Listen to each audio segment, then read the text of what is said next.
Did you know there's a ski resort in Pennsylvania that's easy to get to, a pretty big mountain for the area, and won't break the bank to ride at? Today I'm doing a full ski resort review of Montage Mountain, and I grade each mountain I visit on 5 key categories from 0 to 20. Then add up all the scores at the end for a total score out of 100 to help you decide if visiting this mountain is worth your time and money.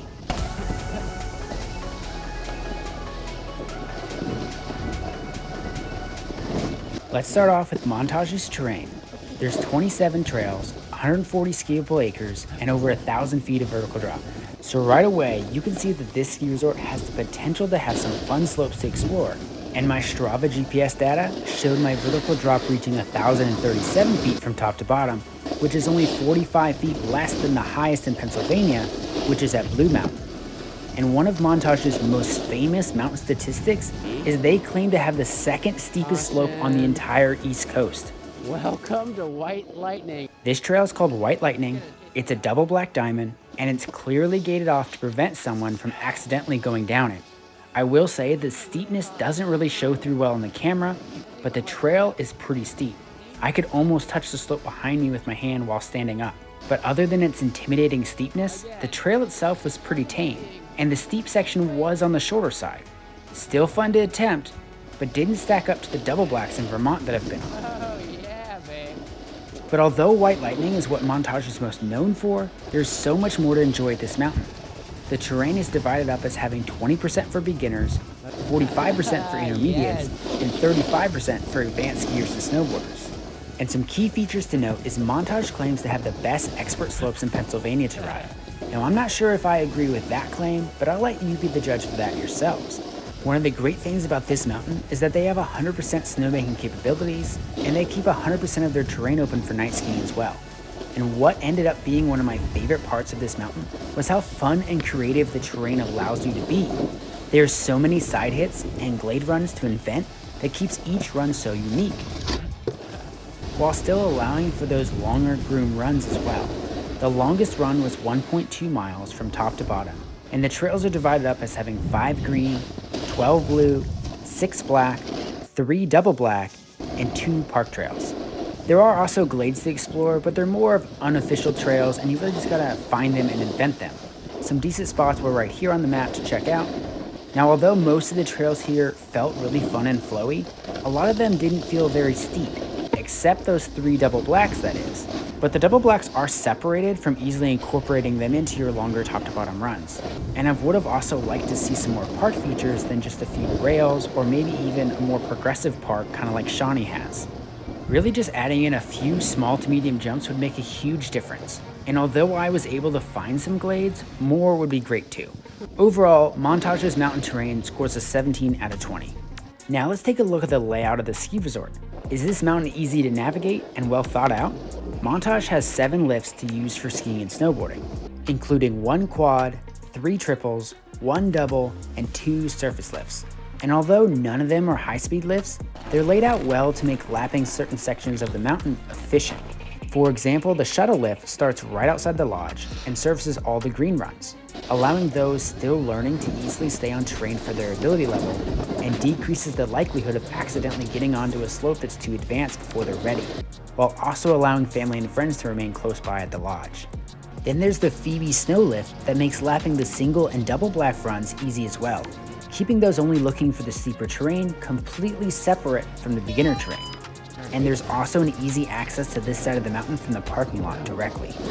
The Iron Horse lift is usually meant for lapping the blue runs at the top of Montage, but since the main top to bottom long haul lift wasn't running when I visited, both the Phoebe and Iron Horse lifts had to be used to navigate from the base to the summit, which was a little tedious to get on 2 lifts connected by a short blue trail of Docks Way just to get back to the summit.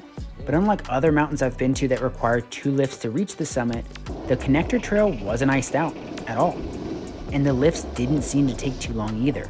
Now I do wish the long haul lift was running to make top to bottom laps faster, but it's also nice to be able to circumnavigate it if needed.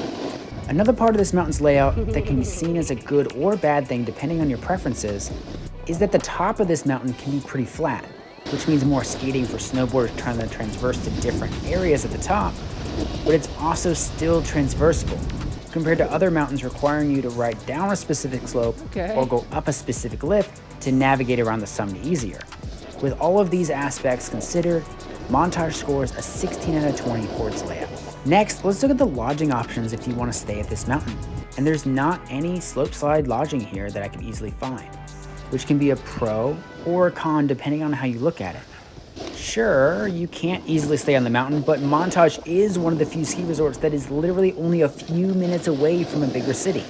Sitting just outside Scranton, Pennsylvania, you can easily stay in a dozen different hotel options and still be in within a 10-minute drive to the slopes, which can be pretty rare to find similar accommodation setups at other ski resorts in Pennsylvania, and is vastly cheaper than slopeside lodging anyways. But if you're looking for that big resort lodge and amenities, Montage will disappoint you, because their lodge is pretty basic with the normal setup of lockers, tables, and restrooms, but really nothing else. So the lodging only scores a 12 out of 20 because there are a lot of close by options, but nothing slopeside specifically. So if Montage Mountain is starting to sound like it has some good potential for you, then you'll want to keep watching as I go through how much it'll cost you to ride here. Now, first and foremost, Montage is on the Indy Pass, which means you're not going to see the Mega Pass crowds like there are at Epic or Icon Mountains.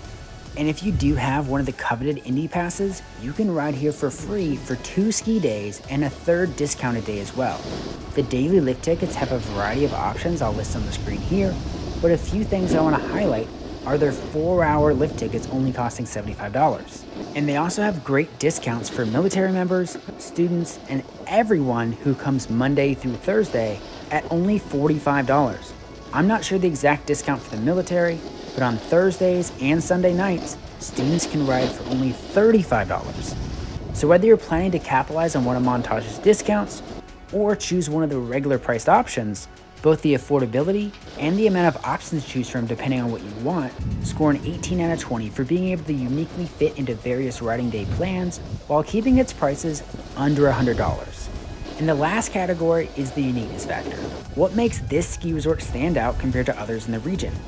The most obvious answer here is the double black diamond slope of White Lightning, claiming to be the 2nd steepest slope on the entire East Coast.